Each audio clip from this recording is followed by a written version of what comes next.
안녕하세요. 이나입니다. 저는 중환자실 간호사였다가 지금은 연구간호사로 일하고 있는데요. 병동이랑은 완전히 다른 업무들이 많아서 처음에는 당황했던 순간들이 꽤 많았어요. 그래서 오늘은 연구간호사 하면서 당황했던 순간 5가지 이야기해볼게요. 먼저 첫 번째, 프로토콜을 처음 봤을 때였어요. 연구에 따라서 차이가 있긴 한데 어떤 건 진짜 사전 같은 이만한 두께, 정말 세 손가락? 처음에는 보고 놀랐어요. 병원에서는 이렇게 긴 문서를 볼 일이 거의 없잖아요. 그래서 처음에는 이 프로토콜을 전부 다 이해해야 하는 건가? 이런 생각도 들고 어떤 거를 중점적으로 봐야 하는지도 잘 몰랐어요.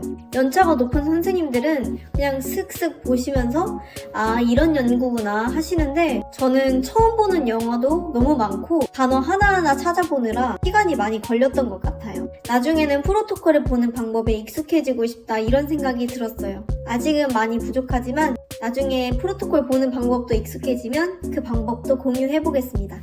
그리고 두 번째, CRF 입력인데요. 이것도 연구마다 다 다른데 검사 결과부터 해서 현재 먹고 있는 약이 있는지, 언제부터 언제까지 먹었는지, 어디 아픈 데는 없는지 이런 부분을 하나하나 세세하게 기록해야 되는 그런 전자 시스템이 있어요. 전자 기록 시스템이라고 보면 될 것 같아요. 처음에는 이걸 이렇게까지 자세하게 입력한다고?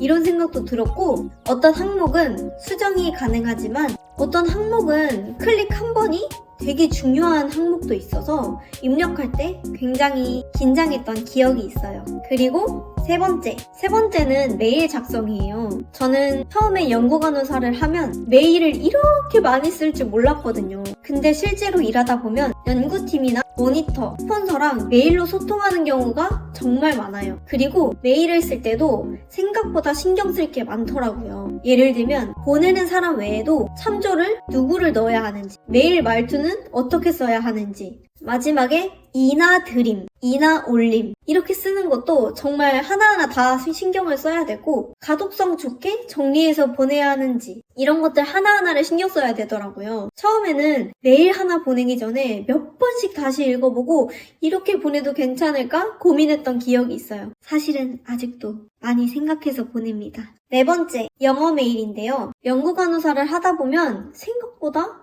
영어로 된 문서나 메일을 읽을 일이 많아요. 그냥 참고로 넘어가도 되는 메일도 있지만 연구 관련해서 되게 중요한 내용이 영어로 오는 경우가 있어서 영어 공부를 해야겠다 싶더라고요. 그래서 처음에는 영어 메일을 번역도 해보고 혼자 다시 읽어보면서 공부했던 기억이 있어요. 그래서 연구간호사를 꿈꾸는 분들이라면 영어 공부도 놓치지 않고 하셨으면 좋겠습니다. 5번째, 키트 관리예요. 이것도 연구마다 다 다른데 환자가 병원에 방문했을 때 프로토콜에 따라 진행해야 되는 검사들이 있거든요. 예를 들면 피를 뽑아서 원심 분리를 해서 보관해서 스폰서에서 지정한 검사기관으로 보내는 경우가 있어요. 근데 방문마다 항상 똑같은 검사를 하는 게 아닐 수도 있거든요. 그래서 이번 방문에는 어떤 키트를 써야 되지?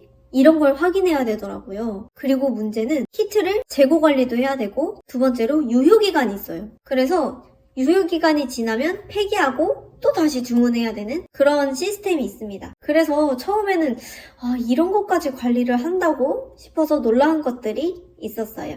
이렇게 처음에는 당황했던 순간들은 많았지만 하나씩 배우면서 점점 익숙해지고 있는 것 같아요. 혹시 연구간호사 하시는 분들이 계시면 처음에는 뭐가 제일 당황스러우셨는지 댓글로 남겨주시면 저도 같이 공감해드리고 좋을 것 같아요. 그럼 안녕!